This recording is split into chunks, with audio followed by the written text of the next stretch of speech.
essa história da divisão do jornalismo em opinião e informação como critério de classificação dos géneros é antiga, vem de 1702.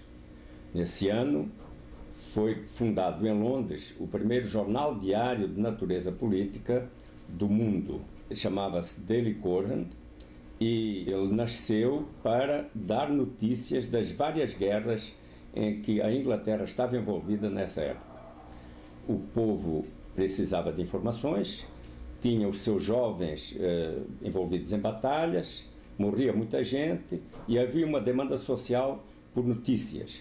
E surgiu esse jornal com a proposta de oferecer à sociedade notícias em vez de artigos. O jornal teve um começo difícil, porque não havia cultura para o consumo da notícia, uma cultura intelectual para o consumo da notícia, e com a crise financeira, a empresária, que era uma mulher, a empresária convidou então, eu acredito por volta de 1705, 1706, convidou um jornalista chamado Samuel Buckley. E foi esse jornalista, um sujeito talentoso, inteligente, criativo, que desenvolveu uma forma nova de tratar o texto jornalístico, separando as notícias dos comentários. Dizia ele, ou escreveu ele, deixou isso escrito, o cidadão que lia jornal tinha discernimento para, por ele próprio, organizar os seus ajuizamentos. Não precisava que houvesse artigos para o convencer do que quer que fosse. Então foi um jornal que se caracterizou pelo privilégio dado às notícias. Para que isso fosse um sucesso, esse jornalista também foi a primeira figura da cultura jornalística que tratou da questão das fontes, porque ele trouxe para a redação do seu jornal um princípio que era o da acurácia.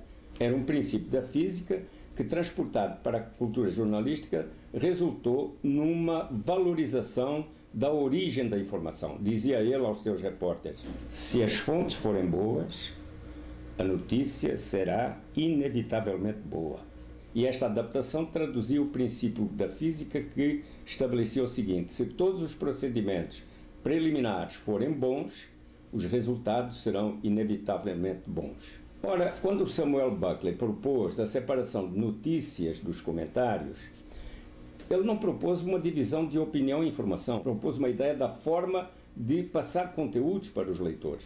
Só que o sucesso da experiência do jornalismo criado por Samuel Buckley estimulou mais tarde, anos mais tarde, um século, talvez 2 séculos mais tarde, estimulou os teóricos da comunicação a engendrarem essa coisa de que o jornalismo se divide em opinião e informação.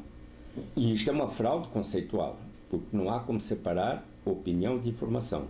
E porque é impossível essa separação, os próprios teóricos que propõem as classificações de géneros divididos em categorias de opinião e informação não oferecem qualquer sustentação teórica para essa ideia.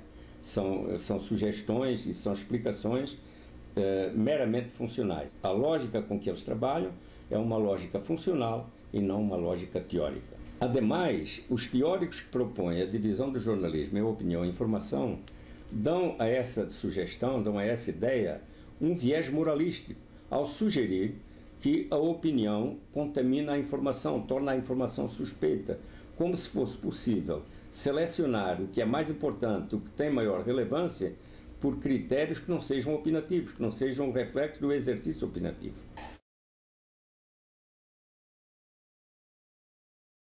A resposta a essa pergunta eu vou deixá-la para a próxima aula.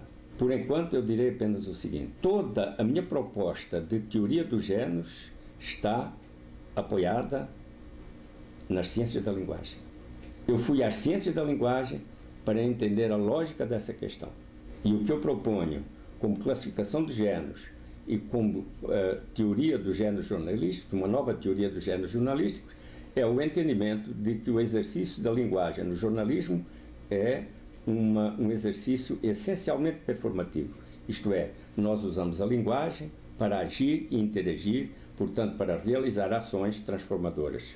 E está aqui o fundamento central da minha proposta de género jornalístico, sobre a qual a gente desenvolverá ideias na próxima aula.